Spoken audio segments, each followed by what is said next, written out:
Pertanyaan enggak? Kalau kayak ini kayak misalnya malamnya melakukan hubungan suami istri tapi bangunnya kesiangan, itu kayak mana status puasanya Pak Yai?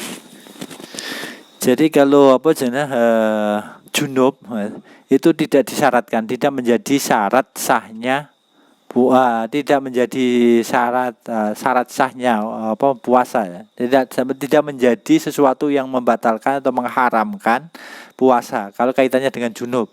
Tetapi tadi yang berkaitannya hadas besar yang mempengaruhi kaitannya dengan masalah puasa itu adalah haid dengan nifas. Kalau haid dengan nifas adalah mutlak tidak bisa puasa. Tetapi kalau kaitannya dengan masalah junub, maka hadas besar adalah tidak sampai pengaruh sah dan tidaknya puasa. Jadi misalkan orang itu melakukan hubungan suami istri pada malam harinya belum sempat mandi sudah masuk subuh. Ya. Asalkan malamnya sudah ada niat puasa, maka sah puasanya. Meskipun ya sebaiknya adalah dia melakukan mandi wajib sebelum masuk subuh. Gitu. Kalau batasan imsak nih Pak Yai, apakah azan subuh ataukah imsak yang ditentukan oleh pemerintah? Banyak terjadi perbedaan gitu kan?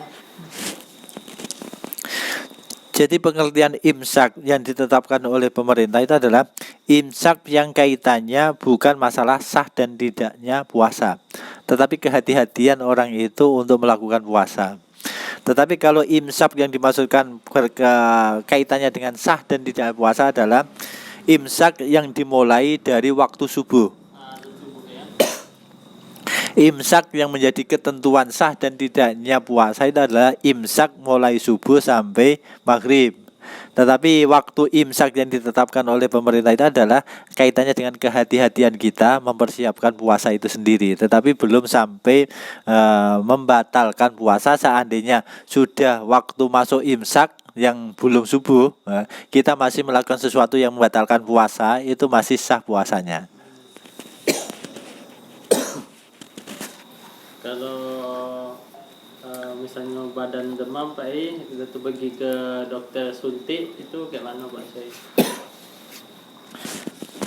Kalau secara syariat masih belum bisa masih sah puasanya. Karena kalau secara syariatnya tadi adalah gambarannya apa batalnya puasa itu adalah masuknya itu minal manfaat ya. Dari lubang tembus. Lubang tembus itu adalah ya tadi kami gambarkan adalah lubang hidung, lubang mulut, lubang telinga. Nah, itu adalah yang kalau memasukkan sesuatu melalui lubang tersebut maka batal puasa. Sedangkan orang suntik atau bahkan infus sekalipun itu adalah masuknya sesuatu itu bukan melalui manfaat. Jadi secara kaidah nih ya, kaidah hukum syariatnya ya sebenarnya tidak sampai membatalkan puasa. Hah? Tanya? Yuk, Tanya. tadi kita jadi perwakilan.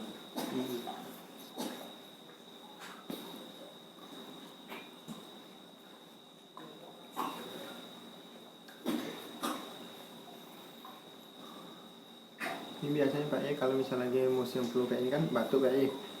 Batuk itu keluar dahak Pak E.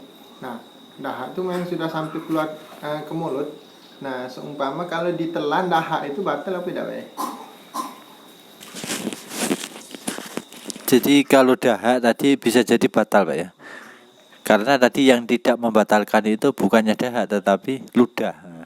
Kalau rikohu, kalau istilahnya rik itu tidak batal. Makanya tadi pun ditentukan adalah yang tidak membatalkan itu adalah rikohu itu saja disyaratkan harus al-kholis atau at-tohir. Jadi ludah yang masih murni belum tercampurkan dengan yang lain. Kemudian juga statusnya juga harus suci. Ketika itu tertelan ataupun ditelan sekalipun tidak tetapi kalau yang selain itu berarti batal. Jadi ada illa riqahu al-kholis at-tohir. Berarti selain itu ketika masuk ataupun ditelan berarti batal.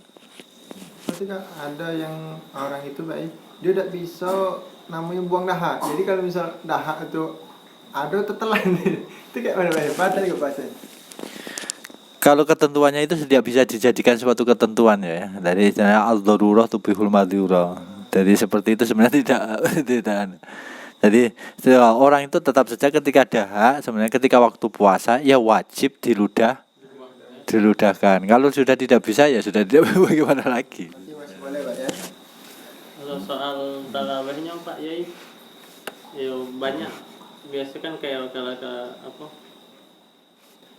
banyak tentangan soal, ada yang sholat tarawehnya 8 rakaat, ada yang 20 rakaat kan.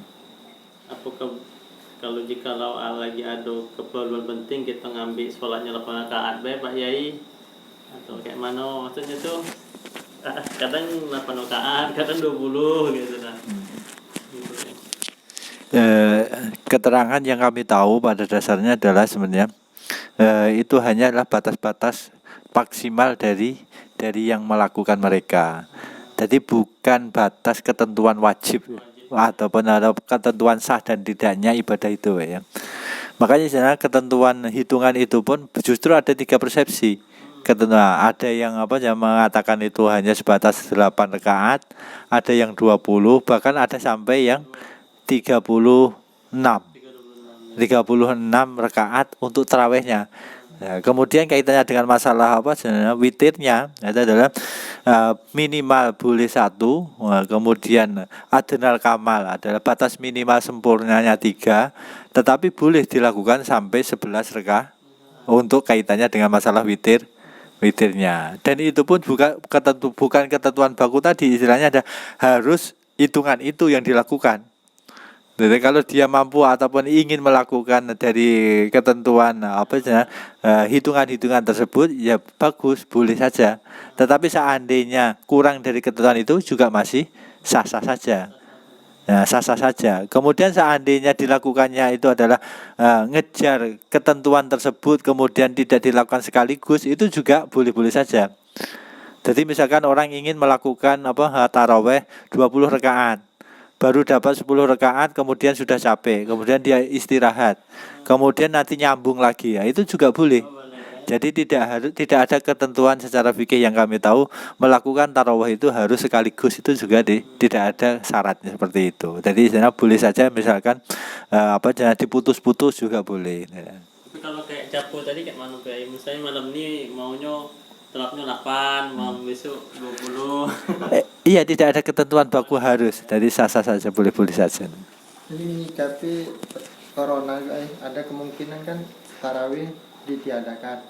Nah, prosesnya kan nanti tarawihnya di rumah Nah, kalau misalnya tarawihnya cuma 8 atau sanggup cuma 2 atau 4 itu kayak mana Iya, tidak apa-apa.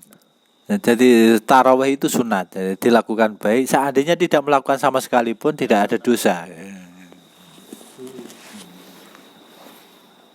Ini berkaitan dengan puasa lagi Jadi mungkin kalau untuk pertengahan atau akhir mungkin dia sudah terasa dia puasa. Cuma mungkin pas awal awal puasa paginya dia sahur ya Sudah itu pas menjelang siang tanpa dia sadar dia makan habis makan minum. Nah mungkin pas nak dekat-dekat sholat dia baru terasa dia puasa itu puasanya masih lanjut atau sudah batal Ya, ketentuan tadi adalah ketika dia ta'amud melakukan sesuatu yang membatalkan puasa itu adalah sengaja. Kalau lupa itu tidak ada hukum ya.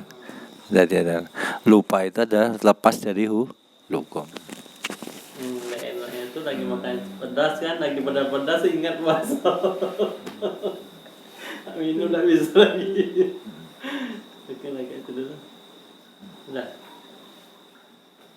ada lagi Sudah amin. Bismillahirrahmanirrahim. Alhamdulillahirabbil alamin. Hamdan syakirin, hamdan na'imin, hamdan yuwafi wa yukafi mazida. Ya Rabbana lakal hamdu kama yanbaghi likal karim wa azim sultanik. Allahumma shalli ala sayyidina Muhammad wa ala ali sayyidina Muhammad. Allahumma ya Allah ya Fattahu ya Alim. Allahumma iftah lana futuhal arifin warzuqna fahman nabiyyin wa alimna fi ta'wil wa faqihna fi din. Allahumma ij'alna waj'al awladana waj'al talamidana waj'al dhurriyyatana min ahli al-'ilmi wa min ahli al-khair wa min ahli al-Qur'an wa la taj'alna wa iyyahu min ahli syarri wad-dhurri wad-duyan bi rahmatika يا أرحم الراحمين. اللهم اهدنا وإياهم إلى صراطك المستقيم صراط أهل الاستقامة والتوفيق صراط أهل الإخلاص والتسليم صراط الذين أنعمت عليهم. اللهم ارزقنا وإياهم التقوى والاستقامة وحسن الخاتمة بجاه سيدنا محمد صلى الله عليه وسلم الشفاعة.